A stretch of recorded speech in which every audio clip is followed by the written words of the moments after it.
नमस्कार दोस्तों, आज हम यहाँ पर बात करेंगे थ्रॉक्स टैबलेट की। थ्रॉक्स टैबलेट का जो है काम करने का तरीका क्या है और थ्रॉक्स टैबलेट की डोज़ क्या है बड़ों में और बच्चों में। इसके अलावा जो है इसके साइड इफ़ेक्ट क्या हैं और कहाँ कहाँ पर इसका इस्तेमाल किया जाता है। तो आज हम इसकी कंप्लीट डिटेल्स में बात करते हैं। चलिए शुरू करते हैं। थ्रॉक्स टैबलेट में पाया जाता है रोजिथ्रोमाइसिन और ये मैक्रोलाइड क्लास की ड्रग है। मैक्रोलाइड क्लास की और कौन कौन सी ड्रगें होती हैं तो इसमें एरिथ्रोमाइसिन, अजिथ्रोमाइसिन, क्लेरिथ्रोमाइसिन, तो ये सारे जैसे काम करते हैं वैसे रोजिथ्रोमाइसिन भी काम करता है। अब ये सिरप फॉर्म में आता है, टैबलेट फॉर्म में आता है। और टैबलेट में ये 150 mg में अवेलेबल है, 50 mg में अवेलेबल है और 300 mg में अवेलेबल है। रोजिथ्रोमाइसिन काम कैसे करता है तो ये बैक्टीरिया को किल कर देता है या फिर बैक्टीरिया की ग्रोथ को रोक देता है। और बैक्टीरिया की जब ग्रोथ रुक जाती है तो बैक्टीरिया कमज़ोर हो जाता है और ख़त्म हो जाता है। अब ये इसकी ग्रोथ को कैसे रोकता है तो ये बैक्टीरिया में प्रोटीन की सिंथेसिस को रोक देता है। जब प्रोटीन की सिंथेसिस नहीं होगी तो बैक्टीरिया धीरे धीरे करके आपकी बॉडी से समाप्त हो जाएगा। तो इस तरह से ये काम करता है।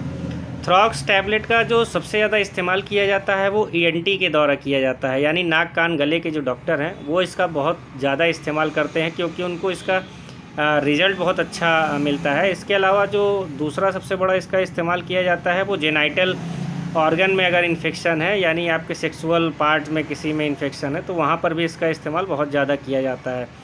तो हम समझते हैं कि किस किस काम में जो है इसका सबसे ज़्यादा इस्तेमाल किया जाता है। इसका इस्तेमाल जो है अपर रेस्पिरेटरी ट्रैक्ट इन्फेक्शन, यानी फेफड़े का अगर किसी को इन्फेक्शन हो गया है तो वहाँ पर इसका रिज़ल्ट बहुत अच्छा देखा गया है, तो वहाँ पर इसका बहुत अच्छा इस्तेमाल किया जाता है।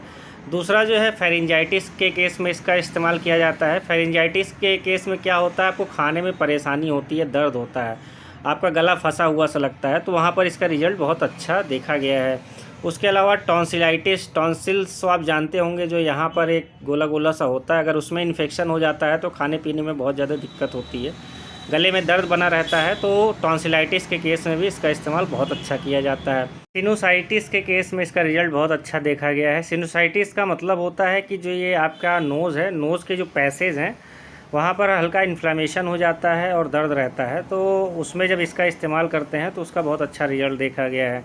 इसके अलावा आँखों के आसपास इन्फेक्शन की वजह से आँखों के चारों तरफ जो है हल्का हल्का दर्द रहता है और हल्का हल्का पानी सा आता रहता है, तो इसका इस्तेमाल करने के बाद जो है जो बैक्टीरिया हैं किल हो जाते हैं, तो इस केस में भी इसका बहुत अच्छा रिज़ल्ट देखा गया है। इसके अलावा मिडिल ईयर में अगर किसी को इन्फेक्शन हो जाता है, क्योंकि कान के जो होते हैं वो 3 पार्ट होते हैं, तो जो मिडिल वाला पार्ट होता है अगर उसमें इन्फेक्शन हो जाता है तो कान में पस आता है, जिसको कान बहना कहते हैं, तो वहाँ पर भी इसका इस्तेमाल किया जाता है और बहुत अच्छा रिज़ल्ट देखा गया है।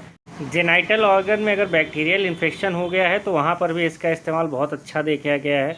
जैसे गोनोरिया का जो केस होता है, गोनोरिया के केस में इसका बहुत अच्छा इस्तेमाल है और काफ़ी अच्छा रिज़ल्ट देखा गया है।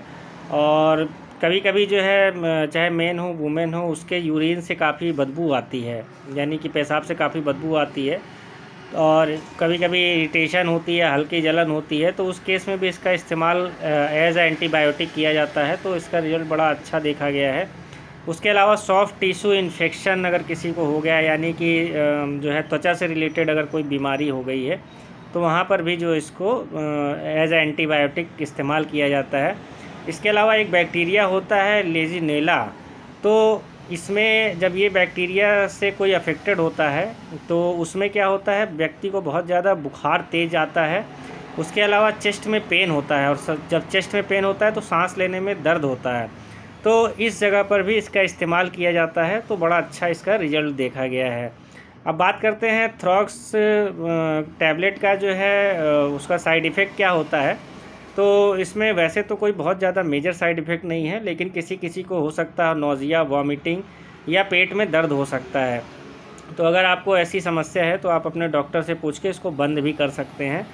अब डोज़ की बात कर लेते हैं, तो एडल्ट डोज़ जो होती है वो 150 mg यानी 150 mg दिन में 2 बार, और अगर ज़्यादा सीवियर प्रॉब्लम है तो टीआईडी भी इसका इस्तेमाल कर सकते हैं।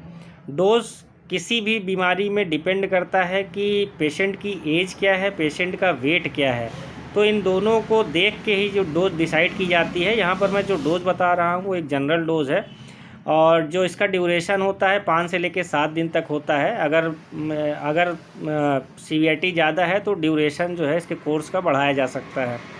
उसके अलावा अगर सिरप देखा जाए तो सिरप में जो बच्चों का डोज़ होता है वो 2.5 mg पर 2.5 mg से लेके 5 mg पर kg पर डे के हिसाब से इसका डोज दिया जाता है। यानी आप सपोज़ करिए कि कोई बच्चा जो है 5 किलो का है, तो उसको जो है पर डे जो है उसको 25 mg लगभग जो है इसका सिरप दिया जाएगा एक दिन में, और अलग अलग डोज़ में डिवाइड करके।